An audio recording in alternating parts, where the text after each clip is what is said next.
Welcome to the E08 Ozempic and Semaglutide podcast. Get ready to hear from best-selling healthcare author Dr. Josh Luke as he facilitates a discussion on healthy weight loss and living healthy. And now, here's your host, Dr. Josh Luke.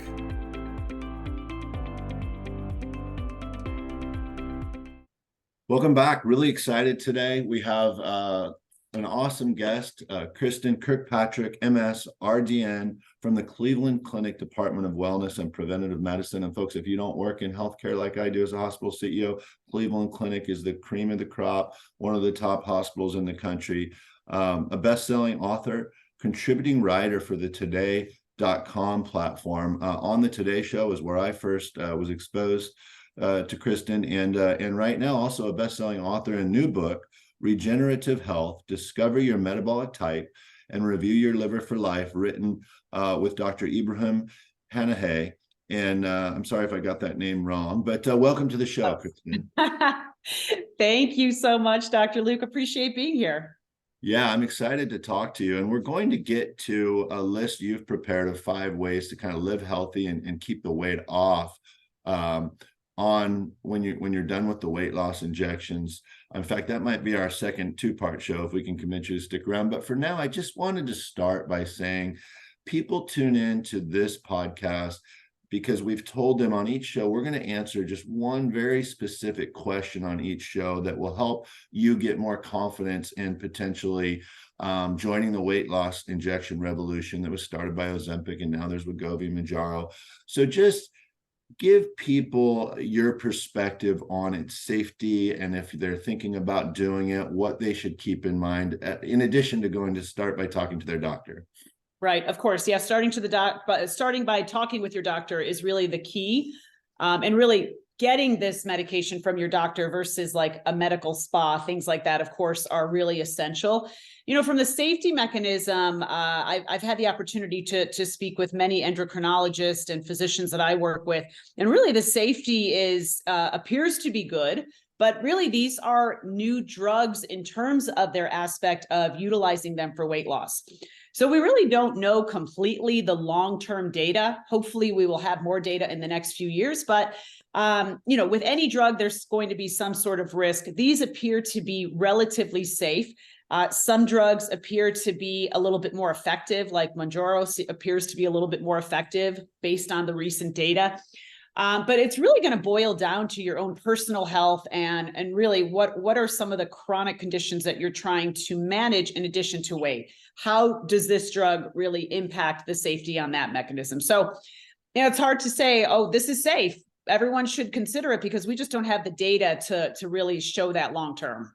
Well, in this day and age, it's so easy. I mean, the obvious comparison is with the COVID vaccines. Look, we're only 3 years into those, and same thing, we fast-tracked it, and there's still data coming out today. And I am encouraged, as you just mentioned, that the data that is coming out appears to be overwhelmingly positive, not just for weight loss and diabetic management, but also stroke. And the story continues to get better. So beyond just the newness of it, why don't you kind of just throw one warning sign up there for people that you've seen that, hey, the one thing some people have told me or that have tried it have said this. Is there something that you're hearing consistently just to you can give people a heads up on?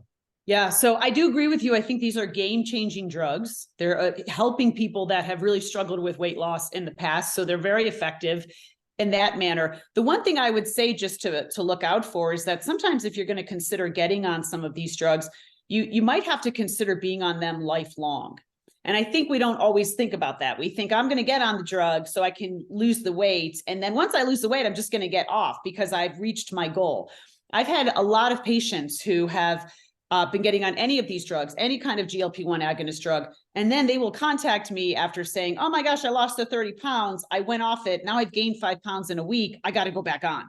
So I think we have to kind of change our mind shift that this is most likely, I'm not a physician, but most likely going to be something you might have to consider taking lifelong in order to keep the weight off. Because once you get off these drugs, all of the hunger comes back, things come back. Yeah. And so if we didn't change behavior to begin with, we just relied on the drug to eat less, it's going to be hard to then expect that all the weight will just magically stay off once we're done.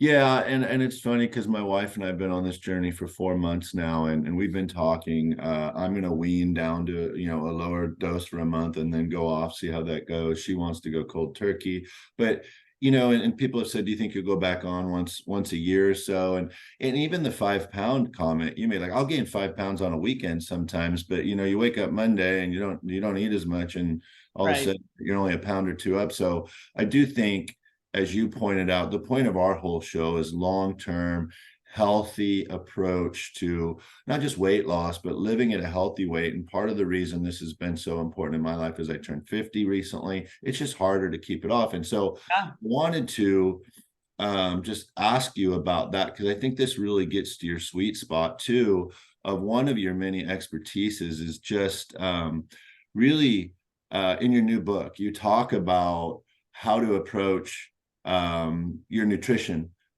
whether you're on the injections or not, in a manner that's best for your body. So can you get into that a little bit? Yeah. So I think, you know, we're all very unique, genetically speaking. I mean, we're like 99.9% all the same as humans, but we have these small indicators outside in this genotyping that's a little bit different that makes us very unique. So there's a lot of different factors that impact whether or not someone's going to be more susceptible and prone to overweight and obesity. So we have to look at those unique factors to begin with. We should also look at history. You know, I have patients that come in and say, oh, I want to lose 50 pounds because my kid's getting married. I just want to look great in the dress. And where we start is really two different paths. Number one, what have you done in the past? You know, what has worked, what has not worked? And number two, I love the vanity goal. And vanity goals can be really motivating, trying to get into that dress. I'm a woman, believe me, I get it. Very motivating. But the vanity goals don't stick. So really the question is, number two, what are the goals that are impacting your longevity? So the goals that stick are, I don't want to get Alzheimer's like my grandmother did. I don't want to get cancer like my mother did. I don't want to have the heart attack in my 40s like my father did. Those are the goals that we know from the data tend to lead to more long-term sustainability. So really pinpoint what's the goal, and you might refer to it as the why. What's your why? What's your why? And then decide, okay, based on my why, here's going to be the right approach for me.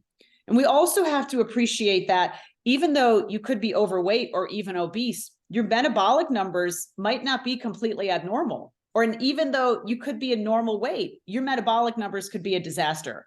So we can't just look at a person and then assign, well, they must be unhealthy, right? So what's the goal that we're trying to achieve without questioning or labeling what someone has or how long they're going to live simply based on weight? And we are guilty as a nation of doing that, right? For the past 50 to 60 years, the weight loss industry is huge because of that. Sure. No, and I really love what you said, that two points came to mind as you said that. When my wife and I first started these, I remember sitting down at a dinner one night and thinking, should we order an appetizer and split it? And then I went, oh, wait a minute. No, we are on a plan where these shots are not burning fat. What they're doing is telling our brain we're not hungry. So if we don't have a meal plan with calories and carbs and everything else planned out, it's not going to work. And so that was a real wake-up call, number one. But number two, it was really consistent with what we were trying to do. I'd been an intermittent faster, mostly because I was on the go in the morning and didn't really get hungry till lunchtime. But when I started this diet with the injections, I said, I can't do that anymore. I have a job, my brain needs to function in the morning, so I'm going to get up and have a small, healthy breakfast. But that's the lifestyle I want to live for the next 40 years, is being able to eat fruit and granola and some orange juice in the morning, and then having a normal meal day. And it really is an opportunity to get away from these fad diets, these crash diets, these starve yourself of carbs, which, by the way, I think most affluent Americans are doing anyway as they get into their 40s and 50s, because we've been so entrenched to limit our carb intake and sugars, right? So does this really open the door, these injections, for finally an opportunity to live a little lighter, but to do it the right way?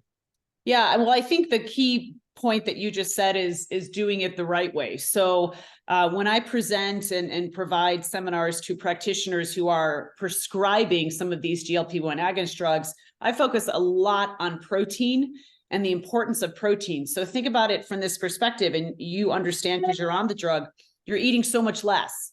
That's really the mechanism. There's a lot of mechanisms that occur, but all of it leads to just simply eating less. So because you're eating less, you have to get bang for your nutritional buck.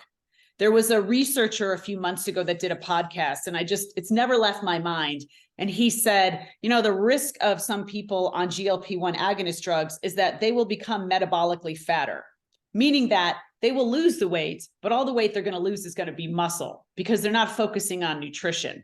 So from that perspective, we really have to be really good as health practitioners on educating our patients on the importance of protein and the importance of getting enough nourishment, vitamins, minerals, the right macronutrients, the micronutrients, in order to make sure that because you're eating so much less, you're not eating things that have no nutrient density. There's no room for that anymore. So when you're eating a lot, maybe there's room for a handful of some sort of junk food, right? If the rest of the diet looks pretty good, that opportunity goes away when you're eating so little. So you have to make the most of what you're consuming. Protein, as we know, and looking at amino acid metabolism, that helps with being able to retain muscle mass. Anytime we lose weight, we unfortunately lose some fat and some muscle. Sure. There's no way to avoid it, but we need to lose less muscle in order to not fall into that metabolically fatter role. And I'm really glad you brought that up, Kristen, because we've been really forthcoming with any warning signs or red flags. And one I consider it to be a small one, but Kristen just hit on it. One of the early signs of the weight loss injections is that it's burning slightly more fat muscle than fat than traditional diets. And what the way I read it, and please, again, don't quote me, I'm never giving out medical advice, but the research is out there, that a normal diet might be about 20 to 24% muscle versus fat being burnt. And with the injections, they're finding it to be in the low 30s. Again, it's early in the process. So right. Let's not overreact to it, but let's be conscious of it and aware of it. And I really like your point about that. So one of the other things that you said as we get to our last few minutes here that I want you to really elaborate on is not just consult your doctor, but preferably have your doctor be the person who injects you each week. We've interviewed some people, and I think that's what I understood you to say. And we've interviewed some people who live in rural areas and don't necessarily have that opportunity on a weekly basis. So can you just tell folks, hey, if you are someone who has to self-inject or just going to a clinic where they might not be a physician, but the NP's there somewhere in the building or whatever it might be, can you give them one or two things just to be conscious of and think about, whether it's temperature of the drug, whatever it might be? What are some of the things that if they're not getting injected by an actual physician, just to be aware of? Well, I mean, to be honest, most of my patients are self-injecting. They are at home self-injecting. So I would say that's the majority of the patients that I have. But to your point, what I think is critical is that their health practitioner, whether that is an NP or a registered dietitian or their endocrinologist, is following them through the process. They're not just writing the script and then, okay, see me in 6 months and shoot me a my chart message if you happen to have some bad side effects. Yeah. They're really kind of connecting them with, and of course I'm biased, of course, on this one, but connecting them with the registered dietitian who will work with them on a weekly basis to say, let's look at your diet. Let's look at what we can improve. Just because we're taking the drug, the shot itself is probably the easiest thing to do.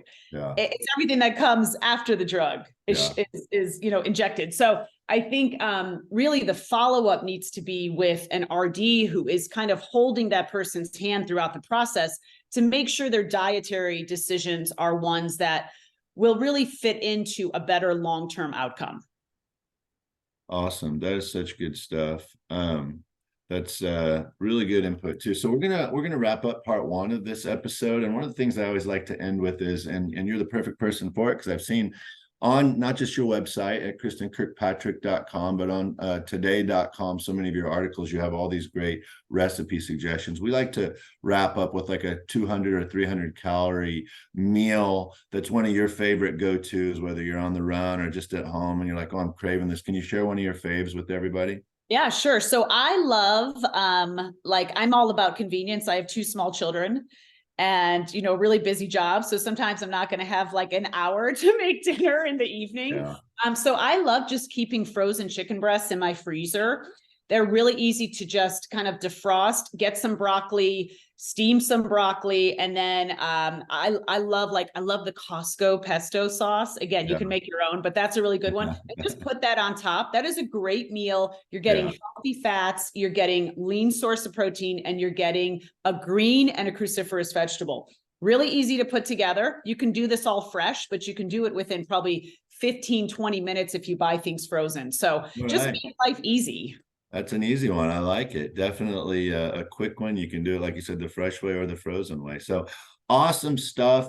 Again, best-selling author from Cleveland Clinic Department of Wellness and Preventative Medicine. Gave you so much good stuff. You can check her out at KristenKirkpatrick.com. She's also pretty active on social media. Check out her new book, Regenerative Health. Thank you so much for joining the E08 Ozempic and semaglutide podcast. Thanks, Dr. Josh.